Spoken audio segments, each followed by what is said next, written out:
नमस्कार, राधे राधे, जय श्री कृष्णा। कैसे हो आप? तो चलिए, आज की जो अपनी क्लास होने वाली है काफी शानदार क्लास होगी, काफी जानदार क्लास होगी और आज आपके लिए काफी अच्छे अच्छे प्रश्नों का संग्रह है। तो जी हाँ, फटाफट से सभी लोग जुड़ जाइए और अपने मित्रों तक इस क्लास को शेयर करेंगे। तो आज हम पढ़ेंगे वीडियो का कौन सा सेट है भाई? मॉक टेस्ट 10 है। कौन सा है? मॉक टेस्ट 10 है।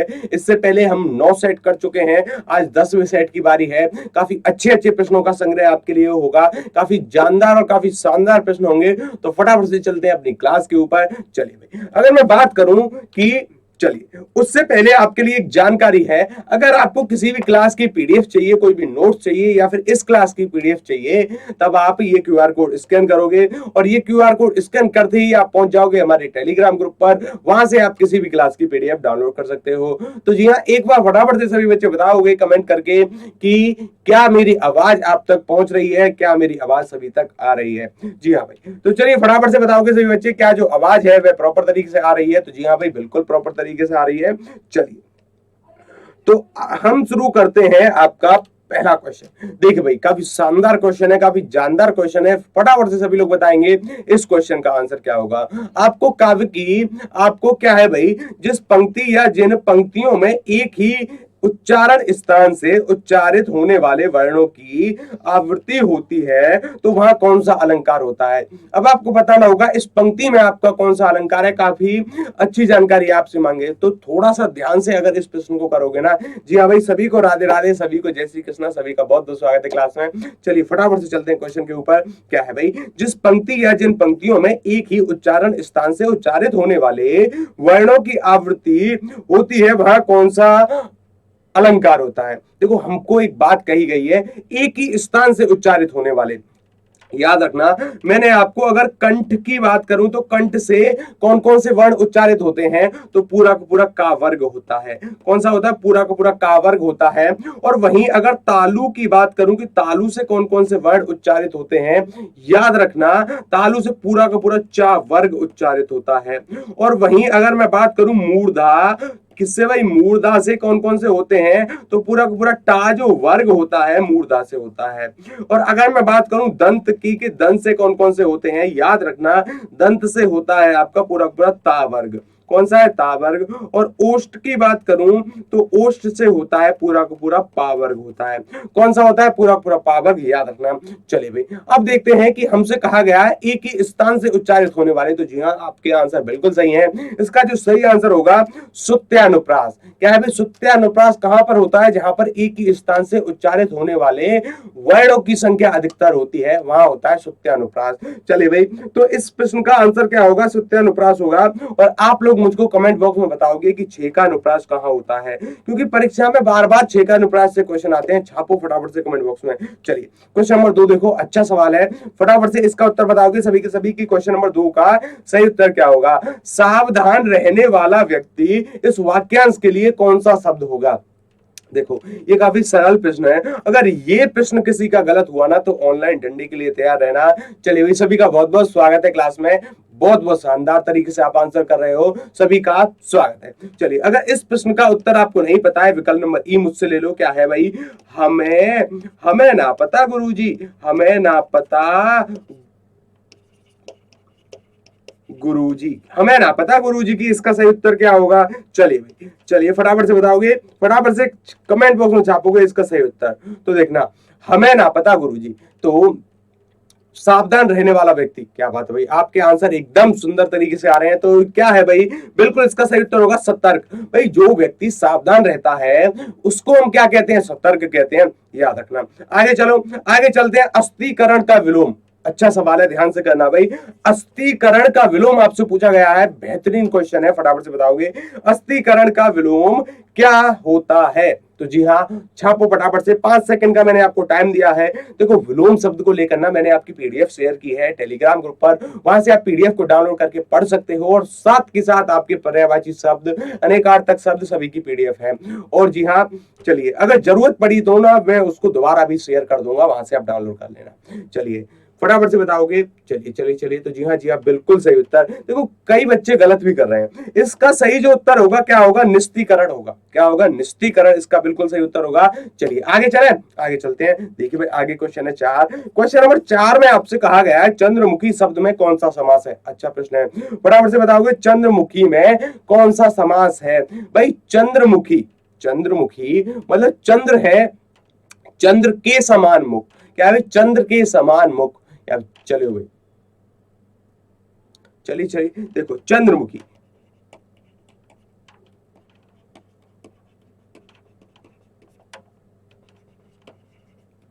चंद्र के समान मुख, तो इसमें कौन सा होगा। अरे थोड़ा सा याद करने की कोशिश करो, ज्यादा पुरानी बात नहीं है। मैंने मुश्किल से 600 या फिर मैंने 500-600 साल ही पहले आपको पढ़ाया होगा। मैंने 500-600 साल पहले आपको एक बात बताई थी, क्या कि चंद्र के समान मुख मतलब कौन सा समास है, जहां पर पहला पद, जहां पर विशेष क्या हो, विशेषण हो, और दूसरा पद हो क्या, विशेष हो। मतलब जिस समास में आपका याद रखना विशेषण और विशेष्य का संबंध हो, किसका हो, विशेषण और विशेष्य का संबंध होता है, वहां पर कौन सा समास होता है। अरे बताओ भाई, कर्मधारय समास। कौन सा होता है भाई, कर्म धारय समास। कर्मधारय समास होता है। कौन सा होता है, कर्मधारय समास। तो सभी को याद आ रहा है, जी हाँ। इसकी शॉर्ट ट्रिक भी मैंने आपको बताई है। क्या है भाई, इसकी जो शॉर्ट ट्रिक होती है ना, क्या होती है, याद करना क्या है भाई। चलो 1 मिनट, आपको शॉर्ट ट्रिक भी मैं बता देता हूं, क्योंकि परीक्षा में इससे संबंधित प्रश्न बन जाते हैं। देखना देखना भाई, देखना फटाफट से। कर्मधारय मतलब कर्म है जो धारय के समान। अब देखना भाई, देखो कर्म धारय, आपको ये तो पता चल गया कि ये कर्म धारय की ट्रिक है। तो देखो किसी भी शब्द में, किसी भी वाक्य में उसका खंडन करने पर आपको है जो, या फिर के समान का बोध होता हो, वहां पर आप कर्म धारय लगा सकते हो। जैसे जैसे क्या है, चंद्र के समान, क्या है भाई, बिल्कुल के समान यहां पर आ गया। तो यहां पर क्या होगा, यहां पर इसका सही उत्तर होगा, बिल्कुल सही तरीके से आप आंसर कर रहे हो, इसका सही उत्तर होगा कर्म धारय समास। अव्ययभाव समास जिसका पूर्व पद प्रधान होता है, कर्मधारय समास जिसमें विशेषण विशेष का संबंध होता है, और बहुब्रीहि समास की बात करूं तो इसका कोई भी पद प्रधान नहीं होता। द्विगु समास का पहला पद होता है संख्यावाचक। चलिए भाई, मागधी अपभ्रंश से विकसित बोली कौन सी है। अब आपको बताना होगा, मागधी जो अपभ्रंश है आपकी, उससे विकसित बोली का नाम क्या है। अच्छा सवाल है, छापोगे कमेंट बॉक्स में इसका उत्तर। चलिए क्वेश्चन नंबर 5 का 5 सेकंड में उत्तर आना चाहिए भाई, फटाफट से बताओगे क्वेश्चन नंबर 5 का सही उत्तर क्या होगा। देखो मालवी, खड़ी बोली, मगही और ब्रज, क्या है भाई इसका सही उत्तर। देखो मागधी अपभ्रंश से पूछा है, तो क्या होगी भाई, मगही होगी। क्या होगी, मगही होगी, याद रखोगे। और पश्चिमी हिंदी क्या है भाई, पश्चिमी हिंदी, एक मिनट, अगर पश्चिमी हिंदी के बारे में वह पूछता है कि पश्चिमी हिंदी में कितनी बोलियां आती हैं, याद रखना आपके 5 बोलियां आती हैं पश्चिमी हिंदी में। कितनी आती हैं, 5। और अगर पूर्वी हिंदी की बात करें तो 3 बोलियां आती हैं। शॉर्ट ट्रिक में आपको बता चुका हूं। पश्चिमी हिंदी, बाबू खाता कड़वा बेर, बा से बन गई आपकी ब्रज बोली, बू से बन गई बुंदेली, और खा से बन गई खड़ी बोली, का से कन्नौजी, बेर से बांगरू। और पूर्वी हिंदी की तो सिंपल सी है भाई, क्या है, ABC। ए से अवधी, बी से बघेली, सी से छत्तीसगढ़ी, 3 बोलियां आती हैं। जी हाँ, बिल्कुल आप सही आंसर कर रहे हो। मोको कहां ठटे बदे, मैं तो तेरे पास में। ये जो उक्त पंक्ति है, ये किस कवि की है, किस संत कवि की है, आपको बताना होगा। आप इस फोटो को देखकर भी अंदाजा लगा सकते हो कि ये किस कवि की है। दादू दयाल, कबीर, नानक देव, या फिर आपके रैदास। चलिए फटाफट से बताओगे ये किसकी पंक्ति है। क्या है भाई, मोको कहां ढंढे बदे, बंधे मैं तो पास में। जी हाँ भाई, बिल्कुल, मैं तो तेरे पास में। काफी अच्छी पंक्ति है काव्य की। फटाफट से बताओगे इसका सही उत्तर, 5 सेकंड में इसका उत्तर आना चाहिए। Question number 6। चलिए भाई, जी हाँ जी हाँ जी हाँ, बिल्कुल। अरे भाई सभी को राधे राधे, सभी को जय श्री कृष्णा, सभी को राम राम। चलिए चलिए फटाफट से बताओगे क्वेश्चन नंबर 6 का सही उत्तर क्या होगा। देखो क्वेश्चन नंबर 6 की बात करूं ना, तो क्वेश्चन नंबर 6 में अगर आप इस फोटो को देखकर भी बता पाओ, जी हाँ, कई सारे बच्चों का सही उत्तर आ रहा है। इसका सही उत्तर क्या है, कबीर होगा। क्या होगा इसका सही उत्तर, बिल्कुल सही होगा, कबीर। आगे चलो भाई फटाफट से। मेरे हाथ में क्या है, कलम है, इस वाक्य में कौन सा कारक है। मेरे हाथ में क्या है, कलम है, यहाँ पर अधिकरण होगा, अपादान होगा, संप्रदान होगा, संबंध होगा, क्या होगा फटाफट से बताओगे। जी हाँ, अच्छा प्रश्न है, अच्छे प्रश्नों की श्रेणी में आता है। और कारक कितने प्रकार के होते हैं फटाफट से छापो कमेंट बॉक्स में। इसमें किस किस विभक्ति का लोप होता है ये भी बताओगे। जी हाँ, मेरे हाथ में क्या है, कलम है, मेरे हाथ में क्या है, कलम है, तो इसमें आपका कारक आपको बताना होगा। चलिए फटाफट से बताओगे इसमें कौन सा कारक है, अधिकरण है और क्या है, देखो अधिकरण, अपादान, संप्रदान, संबंध। चलिए मेरे हाथ में कलम है, देखो इसमें क्या होगा, मैं और पर कहां पर आते हैं, अधिकरण में आते हैं। क्या भाई, मैं और पर कहां आएंगे भाई, ये आएंगे आपके अधिकरण में। अपादान मतलब अलग होना, वृक्ष से पत्ता गिरा, क्या है, वृक्ष से पत्ता गिरा या फिर टूटा, तो यहां पर क्या होगा, अलग हो रहा है ना पत्ता, अपादान होगा। संप्रदान आप बताओगे और संबंध आप बताओगे कि इनमें किस किस कारक विभक्ति का लोप होता है। आगे चलो भाई, अज्ञेयकृत कितनी नावों में कितनी बार के लिए कौन सा पुरस्कार प्राप्त हुआ, और ऐसे प्रश्न ज्यादातर परीक्षा में बनते हैं। चलिए देखो, मूर्ति देवी पुरस्कार है, व्यास सम्मान है, ज्ञानपीठ है, साहित्य अकादमी पुरस्कार है। अच्छा प्रश्न है, ध्यान से करोगे। इसका सही उत्तर देखो, कितनी नावों में कितनी बार, क्वेश्चन नंबर 8 का सही उत्तर क्या होगा, ज्ञानपीठ पुरस्कार। जी हाँ, ज्ञानपीठ पुरस्कार। और ज्ञानपीठ में, माफी चाहूंगा, ज्ञानपीठ पुरस्कार में उपहार राशि कितनी मिलती है, तो जी हाँ भाई बिल्कुल आपकी मिलती है। कितनी राशि, 11 लाख रुपए। कितनी मिलती है, 11 लाख रुपए की उपहार राशि मिलती है। व्यास सम्मान में मिलती है आपकी, व्यास सम्मान में मिलती है आपकी कितनी राशि, व्यास सम्मान में मिलेगी आपकी 4 लाख रुपए। कितनी राशि मिलती है, 4 लाख रुपए की राशि मिलती है। और मूर्ति देवी पुरस्कार की अगर मैं बात करता हूं, अब आप बताओ कि मूर्ति देवी पुरस्कार में कितनी राशि आपकी प्रदान की जाती है। मूर्ति देवी में भी आपकी 4 लाख रुपए की राशि मिलती है। और साहित्य अकादमी में याद रखना 1 लाख रुपए की राशि मिलती है। कितने रुपए की राशि मिलती है, 1 लाख रुपए की राशि मिलती है। आगे चलो देखो, क्वेश्चन नंबर 9 है, क्वेश्चन नंबर 9 के बारे में बताओगे। क्वेश्चन नंबर 9 का सही उत्तर क्या होगा, क्या है भाई, बहुवचन पत्रिका के प्रकाशक कौन है। अब आप बताओगे बहुवचन पत्रिका के प्रकाशक कौन होते हैं। चलिए फटाफट से बताओगे क्वेश्चन नंबर 9। जी हाँ, आप काफी सही तरीके से उत्तर कर रहे हो। जी हाँ भाई, फटाफट से बताओगे इस प्रश्न का सही उत्तर। चलो भाई, बहुवचन पत्रिका के प्रकाशक कौन है। क्वेश्चन नंबर 9, क्वेश्चन नंबर 9 के बारे में बताओ भाई। देखो ये अच्छे प्रश्नों की श्रेणी में आता है। इसका सही उत्तर क्या होगा, महात्मा गांधी अंतरराष्ट्रीय हिंदी विश्वविद्यालय। तो इसका सही उत्तर होगा ए। क्या होगा भाई इसका सही उत्तर, इसका सही उत्तर निकलता है ए। आगे चलते हैं। चलिए भाई, सुमित्रा नंदन पंत किस कृति के लिए ज्ञानपीठ पुरस्कार मिला। अच्छा प्रश्न है, सुमित्रा नंदन पंत जी को हिंदी में मतलब उनकी किस कृति को ज्ञानपीठ पुरस्कार मिला। और ये भी क्वेश्चन याद रखोगे, सुमित्रा नंदन पंत हिंदी में ज्ञानपीठ पाने वाले पहले व्यक्ति थे। हिंदी का कई बार प्रश्न बनता है, ये हिंदी का पहला ज्ञानपीठ पुरस्कार, पहला ज्ञानपीठ पुरस्कार किसको मिला। याद रखना, हिंदी का पहला ज्ञानपीठ पुरस्कार मिला था आपके सुमित्रा नंदन पंत जी को। किनको मिला था, सुमित्रा नंदन पंत। कई बार महिला पूछता है तो महिला कौन है, आशा पूर्णा देवी, 1976, याद रखना।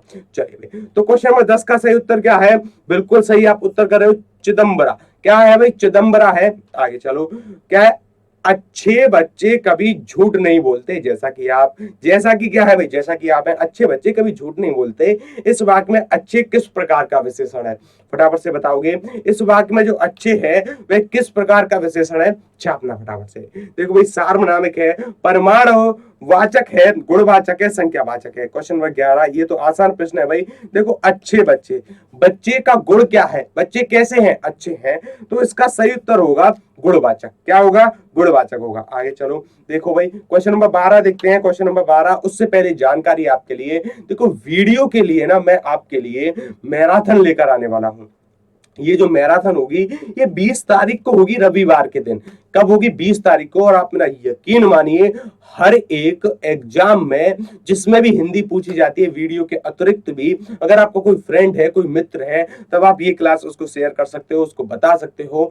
एक एक प्रश्न चुन चुन कर हम हल करेंगे उस क्लास में, एक एक प्रश्न। आप मेरा यकीन करना, काफी अच्छे प्रश्न होंगे, काफी अच्छे प्रश्नों का संग्रह होगा। चलिए भाई, तो इसी उम्मीद के साथ मैं आपसे मिलूंगा। कब भाई, डेली क्लासेस तो आपकी होगी, लेकिन आपके 20 तारीख को भी आपकी क्लास होगी। आप सभी सभी लोग उस क्लास में रहोगे। चलिए भाई आगे चलते हैं, क्वेश्चन नंबर 13 की बात करते हैं। देखो भाई क्वेश्चन नंबर 13 क्या है, दूध मीठा है, दूध कैसा है, मीठा है, इस वाक्य में मीठा किस प्रकार का विशेषण है, अब आप बताओगे। चलो भाई संख्यावाचक है, गुणवाचक है, सार्वनामिक है, परमाणुवाचक है, आसान सा प्रश्न है, फटाफट से बताओगे इसका सही उत्तर। भाई देखो दूध का गुण कैसा है, दूध मीठा है, बच्चे को पता होगा गुणवाचक है, क्या भाई गुणवाचक। और कई बार पूछता है विशेषण कितने प्रकार के होते हैं, विशेषण कितने प्रकार के होते हैं, भाई 4 प्रकार के होते हैं और चारों प्रकार आपके सामने लिखे गए हैं, याद रखना, ठीक है ना। आगे चलें, चलिए भाई आगे चलते हैं। अक्ल के घोड़े दौड़ाना, अक्ल के घोड़े दौड़ाना, इस मुहावरे का अर्थ क्या है, फटाफट से बताओगे। अक्ल के घोड़े दौड़ाना, चलिए भाई फटाफट से बताओगे इसका सही उत्तर क्या होता है। चलिए भाई अक्ल के घोड़े दौड़ाना, चलिए जी हाँ बिल्कुल बिल्कुल बिल्कुल, 5 सेकंड का समय दिया है मैंने आपको इस प्रश्न के लिए। चलिए भाई 5 सेकंड। देखो अक्ल के घोड़े दौड़ाना, इसका सही अर्थ क्या होगा, केवल कल्पनाएं करते रहना, केवल कल्पनाएं करते रहना, सिर्फ दिमाग इधर से उधर चलाते रहना, अक्ल के घोड़े दौड़ाना, इसका सही उत्तर क्या होगा, केवल कल्पनाएं करते रहना। आगे चलो, 5वां विश्व हिंदी सम्मेलन कहां संपन्न हुआ था, अच्छा प्रश्न है। अब आप बताओगे कि 5वां हिंदी विश्व सम्मेलन कहां हुआ था, फटाफट से छापोगे कि 5वां हिंदी विश्व सम्मेलन कहां हुआ है। चलिए भाई तो क्वेश्चन नंबर 15 का फटाफट से उत्तर दोगे। देखो नई दिल्ली है और क्या है आपके पोर्ट ऑफ स्पेन है, या फिर ये कहां पर है, त्रिनिदाद में है, और पोर्ट लुई है मॉरिशस, लंदन में है, ब्रिटेन। चलिए भाई जी हाँ फटाफट से बताओगे, जी हाँ इसका सही उत्तर क्या होगा, 5वां। देखो कई बार मैं पूछता है हिंदी विश्व सम्मेलन का मुख्यालय, याद रखना मॉरिशस में है, कहां पर है, मॉरिशस में हिंदी विश्व सम्मेलन का मुख्यालय है। और पहली बार कब प्रदान किए गए थे भाई, पहली बार जो सम्मेलन हुआ था आपका 1975 में हुआ था, कहां हुआ था, भारत में हुआ था। लेकिन आपसे पूछा है 5वां, और मैं सभी के सभी हिंदी विश्व सम्मेलन आपको करवा चुका हूं, आपके बारे में आपको इसकी जानकारी दे चुका हूं। जी हाँ देखो कई सारे बच्चों का गलत आ रहा है, कई सारे बच्चों का सही आ रहा है। चलिए तो क्वेश्चन नंबर 15 का सही उत्तर क्या होगा भाई, त्रिनिदाद में हुआ था, पोर्ट ऑफ स्पेन में, कहां हुआ था, पोर्ट ऑफ स्पेन में, याद रखना। क्वेश्चन नंबर 16 देखो क्या है भाई, क्वेश्चन नंबर 16 आत्म त्याग शब्द में उपसर्ग आपको बताना है, अच्छा प्रश्न है, ध्यान से करोगे इसका उत्तर। आत्म त्याग शब्द में आपको बताना है उपसर्ग, और उपसर्ग किसको कहते हैं, जो शब्दों के प्रारंभ में जुड़ते हैं, किसमें जुड़ते हैं, जो शब्दों के प्रारंभ में जुड़कर उनका अर्थ परिवर्तित कर देते हैं, वे कहलाते हैं उपसर्ग। चलिए क्वेश्चन नंबर 16 के बारे में बताओगे, क्वेश्चन नंबर 16 का सही उत्तर क्या निकलता है। देखो क्वेश्चन नंबर 16 की अगर मैं बात करूं ना, इसका सही उत्तर होता है आत्म, क्या होता है भाई, इसका सही उत्तर आत्म होता है, याद रखना। आगे चलो भाई, क्या आप हिंदी जानते हैं, क्या आप हिंदी जानते हैं, ये किस प्रकार का वाक्य है, अब आप बताओगे। चलिए कमेंट बॉक्स में, प्रश्नवाचक है, संकेतवाचक है, निषेधवाचक है, या फिर विधानवाचक है, क्या होगा इसका सही उत्तर। चलिए क्वेश्चन नंबर 17 के बारे में बताओगे, क्वेश्चन नंबर 17 क्या आप हिंदी जानते हैं, तो मैंने आपसे एक प्रश्न पूछा है, क्या पूछा है, एक प्रश्न पूछा है, तो एक प्रश्नवाचक वाक्य होगा, क्या होगा, ये होगा आपका प्रश्नवाचक वाक्य, याद रखोगे। जी हाँ बिल्कुल सही। आगे चलो क्वेश्चन नंबर 18 देखते हैं, क्वेश्चन नंबर 18 में आपको क्या कहा गया है, देखना इनमें से पुल्लिंग शब्द कौन सा है, फटाफट से छापोगे। देखो उन्नति है, विकास है, वृद्धि है, प्रगति है, क्या होगा इसका सही उत्तर। चलिए भाई इनमें से क्या होगा भाई, इनमें से पुल्लिंग शब्द कौन सा है, छापोगे, उन्नति, विकास, वृद्धि, प्रगति, क्या होगा इसका सही उत्तर। चलिए क्वेश्चन नंबर 18, क्वेश्चन नंबर 18 के बारे में बताओगे, क्वेश्चन 18 का सही उत्तर क्या होगा। जी हाँ जी हाँ जी हाँ जी हाँ। चलिए देखो क्वेश्चन नंबर 18 क्या है भाई इसका, इनमें से पुल्लिंग, देखो पुल्लिंग की बात करूंगा तो विकास होगा, क्या पुल्लिंग, विकास हो रहा है, क्या है भाई, विकास हो रहा है। अगर किसी भी शब्द को आपको पहचानने में दिक्कत हो ना, उसका वाक्य में प्रयोग करना चाहिए, वाक्य में प्रयोग कर आप देख सकते हैं। और दही बताओगे कि दही जो होता है उसका लिंग क्या होता है, वह किस के अंतर्गत आता है, स्त्रीलिंग के अंतर्गत, पुल्लिंग के अंतर्गत। चलिए तो इसका सही उत्तर क्या होगा, बाकी के सभी हैं आपके स्त्रीलिंग। चलिए भाई इनमें से कौन सा शब्द खल का पर्यायवाची शब्द नहीं है, छापो फटाफट से कमेंट बॉक्स में, कौन सा जो शब्द है आपका वह खल का पर्यायवाची नहीं होगा, छापना भाई कमेंट बॉक्स में। चलिए जी हाँ बिल्कुल बिल्कुल, देखो इनमें से खल का पर्यायवाची नहीं है। चलिए भाई बहुत शानदार प्रश्न है भाई, देखना खल, देखो खल का पर्यायवाची शब्द नहीं है। देखो खल, खल का कुटिल होता है, और क्या होता है भाई, धूर्त होता है, अधम भी होता है, क्या होता है, कुटिल, धूर्त, अधम, ये तीनों होते हैं, लेकिन पुर्जा नहीं होता। पुर्जा क्यों होगा भाई? पुर्जा तो नहीं होगा, खल का। जी हाँ, बिल्कुल सही तरह। देखो थोड़ा सा जल्दी प्रश्नों का उत्तर करने की कोशिश करो। क्या है, क्वेश्चन थोड़े ज्यादा है, समय का थोड़ा सा अभाव है। चलिए, तो क्वेश्चन नंबर 19 का भी हो गया। क्वेश्चन नंबर 20 के बारे में बताओगे फटाफट से। क्वेश्चन नंबर 20 का सही उत्तर क्या निकलता है, देखना भाई। चतुराई शब्द में कौन सा प्रत्यय है, अब आपको बताना है। चतुराई शब्द में आपका कौन सा प्रत्यय होगा? चलो भाई, देखो ई है, आई है, चतुर है और राई है। क्या होगा भाई चतुराई में? आपका प्रत्यय क्या होगा? अब प्रत्यय किसको कहते हैं? जो शब्दों के अंत में जुड़ते हैं। किस में जुड़े हैं भाई? शब्दों के अंत में जो जुड़ते हैं कहलाते हैं आपके प्रत्यय। क्या कहलाते हैं आपके प्रत्यय? कहलाते हैं। चलिए भाई, चतुराई शब्द में प्रत्यय आपको बताना है। चलिए, जी हाँ, जी हाँ, जी हाँ। चलिए भाई, चलिए चलिए चलिए। तो जी हाँ, देखो कई सारे बच्चों का अभी भी गलत आ रहा है, गलत बात है। देखो क्वेश्चन नंबर 20 का सही उत्तर क्या होगा? आई होगा। क्या होगा? आई होगा। जिन भी बच्चों ने बी दिया है बिल्कुल सही है। क्या भाई, जिन भी बच्चों ने बी उत्तर दिया है एकदम से सही है। आगे देखना, दुख की पिघली रजनी बीच क्या है, और विकसता सुख का नवल प्रभात। ये जो उक्त पंक्ति है किस रचनाकार की है आपको बताना होगा। ये जो पंक्ति है किस रचनाकार की है, फटाफट से छापना कमेंट बॉक्स में। किस रचनाकार की ये पंक्ति है बताओगे? चलिए भाई, चलिए फटाफट से बताओगे इस प्रश्न का सही उत्तर क्या निकलता है। चलिए भाई, क्वेश्चन नंबर 21 के बारे में बताओगे। चलिए, जी हाँ, जी हाँ, बिल्कुल बिल्कुल। क्वेश्चन नंबर 21 फटाफट से छापो। थोड़ा सा अच्छा प्रश्न है, थोड़ा सा अच्छे प्रश्नों की श्रेणी में ये आता है क्वेश्चन नंबर 21। चलिए, क्वेश्चन नंबर 21 की बात करूं ना, तो जी हाँ, कई सारे बच्चों का सही है और कई सारे बच्चों का गलत भी है। इसका सही उत्तर क्या होगा? जयशंकर प्रसाद। किसकी पंक्ति है?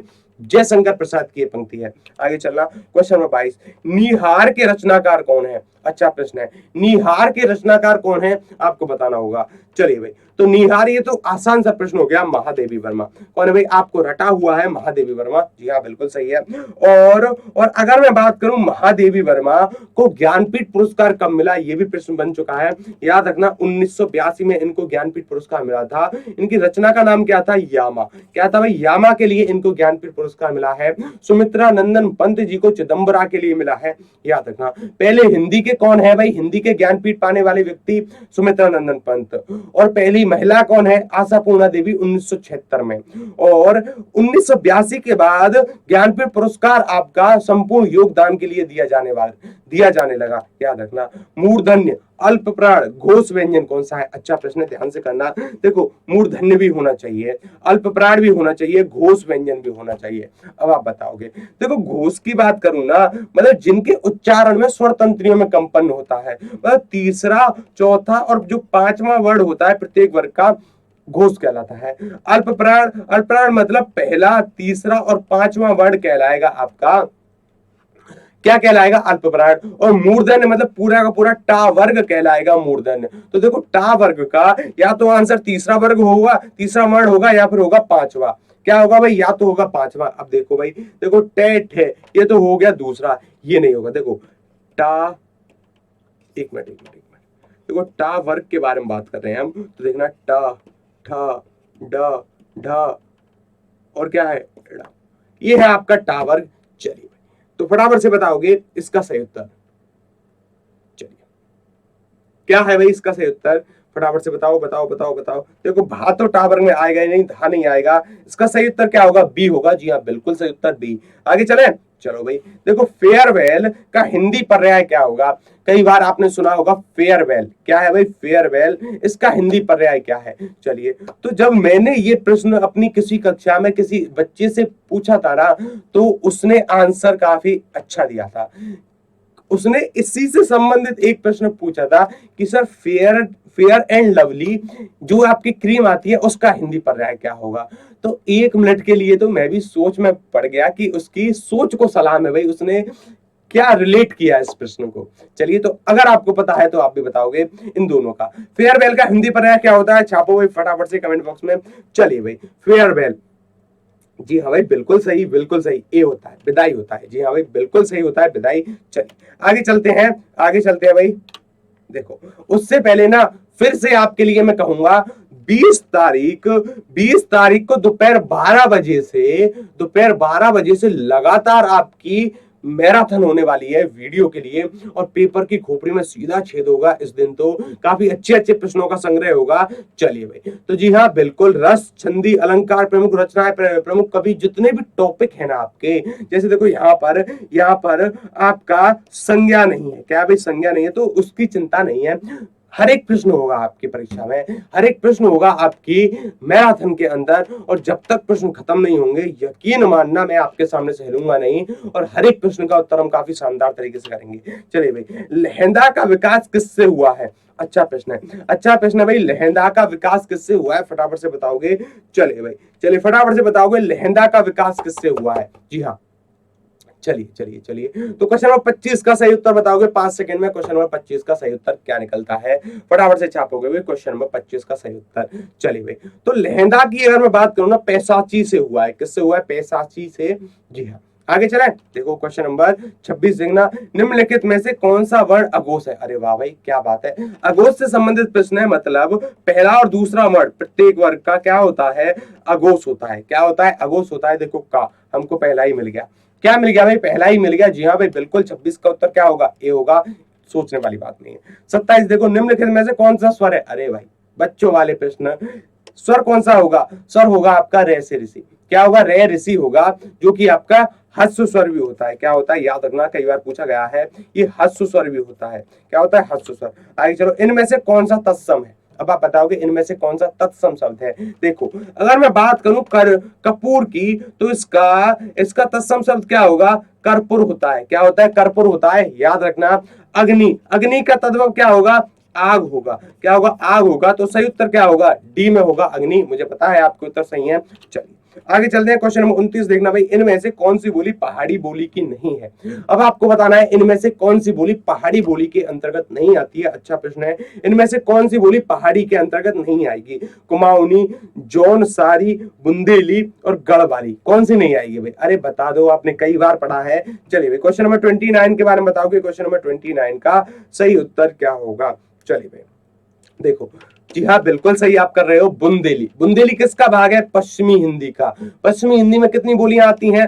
5 बोलियां आती हैं। पूर्वी हिंदी में 3 आती हैं। रटे पड़े होंगे ये तो आपको। चलिए, अहिंसा शब्द में क्या है भाई? अहिंसा शब्द में कौन सा उपसर्ग है आपको बताना है। अहिंसा में कौन सा उपसर्ग आपका जुड़ा हुआ है? अच्छा प्रश्न है, फटाफट से छापोगे। देखो, हिंसा है, अहि है, आ है और सा है। क्या होगा इसका सही उत्तर? फटाफट से छापना भाई, इसका सही उत्तर क्या होगा? हिंसा, अहि, आ और सा। चलिए, अहिंसा। क्वेश्चन नंबर 30, क्वेश्चन नंबर 30 के बारे में बताओगे, क्वेश्चन नंबर 30 का सही उत्तर क्या निकलता है। चलिए, जी हाँ जी हाँ जी हाँ, इस प्रश्न का उत्तर गलत नहीं होना चाहिए भाई किसी का। चलिए बताइए, तो अहिंसा भाई, यहां पर तो सीधा सीधा है, आ उपसर्ग है। क्या है? आ उपसर्ग है। चलिए, परीक्षा क्या है भाई? हमसे कहा गया है परीक्षा के दिनों में छात्र दिन रात पढ़ते हैं, इस वाक्य में दिन रात किस प्रकार का क्रिया विशेषण है? अच्छा प्रश्न है, ध्यान से करना भाई, ध्यान से करना। क्वेश्चन नंबर 31 के बाद 31 का आंसर परिमाण है, काल है, रीति है या फिर स्थान है। चलिए देखो, देखो दिन रात की बात करी गई है, मतलब समय की बात करी गई है, और समय को हम किसके नाम से जानते हैं? काल के नाम से जानते हैं। और इसमें कौन सा होगा? बिल्कुल सही होगा, कालवाचक क्रिया विशेषण। क्या होगा? कालवाचक क्रिया विशेषण होगा, याद रखना। आगे चलते हैं, देखो भाई, सही वर्तनी वाला शब्द कौन सा है? शब्दांश कैसे लिखा जाता है सही? फटाफट से बताओगे। क्वेश्चन नंबर 32 का आंसर, क्वेश्चन नंबर 32 का सही उत्तर क्या होगा? चलिए फटाफट से बताओगे क्वेश्चन नंबर 32 का सही उत्तर। जी हाँ भाई बिल्कुल बिल्कुल बिल्कुल, क्वेश्चन नंबर 32 के बारे में बताओ भाई फटाफट से। चलिए, क्वेश्चन नंबर 32 का सही उत्तर बताओ भाई। चलिए चलिए फटाफट से बताओगे क्वेश्चन नंबर 32 का। तो देखो, क्वेश्चन नंबर 32 की अगर मैं बात करूं, 32 का सही उत्तर क्या होता है? ए होता है। क्या होता है? शब्दांश ऐसे लिखा जाता है। जी हाँ भाई बिल्कुल, ऑलमोस्ट बच्चों का सही है, ऑलमोस्ट सभी का सही है। चलिए 33 पर चलते हैं, त्रिपुरारी का सही संधि विच्छेद। अच्छा प्रश्न है, अच्छा प्रश्न है, फटाफट से बताओगे त्रिपुरारी का सही संधि विच्छेद क्या होगा? त्रिपुरारी क्या है भाई? त्रिपुरारी क्या होगा इसका सही संधि विच्छेद? चलो भाई फटाफट से बताओगे, और सभी लोग मुझको ये भी बताओगे कि इसमें आपकी कौन सी संधि है, कौन सी संधि इसमें है, ये भी छापोगे कमेंट बॉक्स में। जी हाँ भाई, त्रिपुरारी। चलिए बिल्कुल बिल्कुल, अच्छा प्रश्न है। देखो, संधि को लेकर ना कई बार प्रश्न बन जाते हैं आपकी परीक्षा में। जी हाँ बिल्कुल, अब आप बताओगे कौन सा त्रिपुरारी का सही संधि विच्छेद होता है। चलिए चलिए, जी हाँ फटाफट से उत्तर दीजिए भाई। देखो, त्रिपुरारी की बात करूं ना तो त्रिपुर जमा अरी होता है। क्या होता है? त्रिपुर जमा अरी, और इसमें है आपकी स्वर संधि। लेकिन अब आप मुझको बताओगे कि स्वर संधि में भी इसकी कौन सी संधि है? स्वर संधि में भी क्या है? इसमें दीर्घ संधि है, यण संधि है, गुण संधि है, अयादि संधि है, या फिर वृद्धि संधि है। अब आप बताओगे कि कौन सी संधि है। चलो भाई, अब देखना इनमें से कौन सा शब्द अपेक्षा शब्द का अर्थ नहीं है। अपेक्षा शब्द का कौन सा अर्थ नहीं है, अब आप बताओगे क्वेश्चन नंबर 34 का सही उत्तर। देखो, अपेक्षा का अर्थ कौन सा नहीं है। देखो, अपेक्षा की अगर मैं बात करूं ना, आशा इसका अर्थ होता है, और आकांक्षा इसका अर्थ होता है, इच्छा भी इसका अर्थ होता है, लेकिन उपेक्षा तो इसका अर्थ नहीं होता। उपेक्षा नहीं होता भाई इसका अर्थ, तो इसका सही उत्तर क्या होगा? उपेक्षा नहीं होगा। क्या होगा? उपेक्षा नहीं होगा। आगे चलो, अभिभावकों ने बच्चे के प्रति पर्याप्त ध्यान दिया। अभिभावकों ने बच्चे के प्रति पर्याप्त ध्यान दिया, इस वाक्य में किस प्रकार का क्रिया विशेषण प्रयोग हुआ? अच्छा प्रश्न है, ध्यान से करना। क्वेश्चन नंबर 35 का उत्तर सभी लोग ध्यान से करोगे कि क्वेश्चन नंबर 35 का सही उत्तर क्या होगा, इसमें कौन सा क्रिया विशेषण विद्यमान है, फटाफट से बताओगे। चलिए, अच्छा प्रश्न है। देखो, रीतिवाचक है, कालवाचक है, स्थानवाचक है, प्रमाणवाचक है। उत्तर नहीं पता है तो विकल्प नंबर ई ले लो। क्या भाई? हमें ना पता गुरुजी। हमें ना पता गुरुजी की इसका सही उत्तर क्या होगा? फिर मेरी जिम्मेदारी होती है इसका सही उत्तर बताने की। चलिए भाई, अब आप बताओगे इसका सही उत्तर क्या निकलता है। देखो, क्या है? अभिभावकों ने बच्चे के प्रति पर्याप्त, क्या है भाई? पर्याप्त ध्यान नहीं दिया, मतलब कम, ज्यादा, थोड़ा, पर्याप्त, ये सभी क्या है? प्रमाण के हैं भाई। किसके उदाहरण है? प्रमाणवाचक क्रिया विशेषण के उदाहरण है। माफी चाहूंगा, गला थोड़ा बैठ गया है, कोई बात नहीं। तो ये सभी क्या है? प्रमाणवाचक विशेषण के उदाहरण है, याद रखना। आगे चलना, देखना भाई, मंत्रकारी शब्द का तद्भव रूप क्या होता है? मंत्रकारी, अच्छा प्रश्न है। मंत्रकारी के बारे में बताओगे, मंत्रकारी का तद्भव रूप क्या होगा? चलिए भाई, जी हाँ, तंत्रकारी, यंत्रकारी, मिठाई। भाई मुझे पता है आप विकल्प नंबर डी को तो ऐसे ही हटा दोगे, विकल्प नंबर डी को तो ऐसे ही हटा दोगे, यंत्रकारी, तंत्रकारी और मदारी। चलिए, जी हाँ, जी हाँ, जी हाँ, बिल्कुल बिल्कुल। चलिए फटाफट से बताइए इसका सही उत्तर। जी हाँ भाई, बिल्कुल इसका सही उत्तर क्या होगा? ए होगा, मदारी इसका सही उत्तर होगा। आगे चलना है भाई, क्वेश्चन नंबर 37 देखो। क्वेश्चन नंबर 37 में आपसे क्या कहा गया है? अध्यापिका नृत्य सिखाएंगी। क्या है? अध्यापिका जो है आपकी नृत्य सिखाएंगी, या नृत्य मतलब डांस, आपके जो आपका डांस है, जो नाचना है, वह सिखाएंगे अध्यापिका। अच्छा, इस वाक्य में क्रिया किस काल का बोध करा रही है? अब आप बताओगे क्रिया किस काल का बोध करा रही है। चलिए, क्वेश्चन नंबर 37 के बारे में बताओगे। देखो, सिखाएंगी मतलब हमको पता चल गया कि ये भविष्य काल की है, और भविष्य में भी कौन सा? सामान्य भविष्य। क्या है भाई? सामान्य भविष्य है इसका सही उदाहरण। आगे चलना, क्वेश्चन नंबर 38 देखो, मथुरा किस राज्य में है? मथुरा किस राज्य में है, यह किस प्रकार का वाक्य है? अब आपको बताना होगा। निषेधवाचक है, प्रश्नवाचक है, और विधानवाचक है, और संकेतवाचक है। भाई मथुरा किस राज्य में है, तो आपको इसका उत्तर पता होना चाहिए। उत्तर प्रदेश में है भाई, क्योंकि आप उत्तर प्रदेश के निवासी हैं। उत्तर प्रदेश में है आपका मथुरा, और काफी अच्छी जगह है, आपको घूमने जरूर जाना चाहिए सिलेक्शन के बाद। जी हाँ, मथुरा किस राज्य में है, तो ये है आपका उत्तर प्रदेश में। अब आपको बताना है ये जो वाक्य का प्रयोग मैंने किया है, इसमें कौन सा, ये किस प्रकार का वाक्य है। चलिए भाई, क्वेश्चन नंबर 38 के बारे में बताओगे। चलिए देखो, किस, क्या है भाई? किस, और यहाँ पर क्या है? प्रश्नवाचक चिन्ह है, तो किस राज्य में है, तो ये होगा भाई आपका प्रश्नवाचक। क्या होगा? प्रश्नवाचक, मतलब प्रश्न पूछा जा रहा है। आगे चलना, क्वेश्चन नंबर 39 देखो भाई। क्वेश्चन नंबर 39 में क्या है? एक मुंह दो बात, इस लोकोक्ति का अर्थ। और लोकोक्ति कहूं, कहावत कहूं, बात एक ही है, लेकिन जो आपका मुहावरा होता है, मुहावरा होता है वह अलग होता है। क्या होता है? वह मुहावरा होता है अलग, ध्यान रखना। मुहावरा होते हैं वाक्यांश, कहावत होती है पूर्ण वाक्य। क्या होती है? पूर्ण वाक्य होती है कहावत, मतलब, और मुहावरा पूर्ण वाक्य नहीं होता, मतलब इसका प्रयोग वाक्य के किसी ना किसी हिस्से में किया जाता है, स्वतंत्र रूप से इसका प्रयोग नहीं करते हैं हम। चलिए भाई, अच्छा, एक मुंह दो बात, तो इसका सही उत्तर बताओगे भाई सभी के सभी। इसका सही उत्तर क्या निकलता है? Question number 39। चलिए, तो जी हाँ, इसका सही उत्तर क्या है? अपनी बात से पलट जाना, बिल्कुल सही उत्तर कर रहे हो। इसका सही उत्तर क्या है? अपनी बात से पलट जाना, इसका बिल्कुल सही उत्तर होगा। जी हाँ, चलिए भाई आगे चले, आगे चलते हैं। क्वेश्चन नंबर 40 देखो भाई, शांत रस का स्थायी भाव। आय है, शांत रस का स्थायी भाव क्या होगा, निर्वेद होगा। और नौवा रस किसको कहते हैं, नौवे रस के नाम से जानते हैं आपके शांत रस को। किसको जानते हैं, शांत रस को जानते हैं आपके नौवे रस के नाम से। भय, भय की बात करूं तो भय होता है भयानक रस का, भयानक रस का। अगर मैं आपसे कहता हूं कि रात को 12 बजे एक खाली रोड पर आपको चलना है और उस रोड के बीच में शमशान घाट भी पड़ता है, तो थोड़ा बहुत तो डर आएगा ना, थोड़ा बहुत तो भय आपके मन में आएगा। तो वही होता है भयानक। शोक का क्या होता है भाई, शोक करोड़ रस का होता है। किसका होता है, करोड़ रस का होता है। रति किसका होता है, श्रृंगार रस का होता है। किसका होता है, श्रृंगार रस का होता है, याद रखना। आगे चलें, चलिए भाई आगे मैराथन के लिए आपको जानकारी है कि मैराथन होने वाली है आपकी 20 तारीख को। किस तारीख को है भाई, मैराथन है आपकी 20 तारीख को, संडे वाले दिन। अपने मित्रों को, अपने जो भी आपके फ्रेंड हैं, जो भी फ्रेंड सर्कल में जो आपकी महिला मित्र, पुरुष मित्र, जो आपके वैसे सखा बंधु जो भी है ना, सभी को इस क्लास में लेकर आना है आपको। तो फिर मैं मिलता हूं आपसे कल की क्लास में, तब तक के लिए नमस्कार, राधे राधे, जय जय श्री कृष्णा। चलिए भाई, तो 20 तारीख को सभी को आना है भाई। चलिए इजाजत चाहता हूं आपसे, धन्यवाद।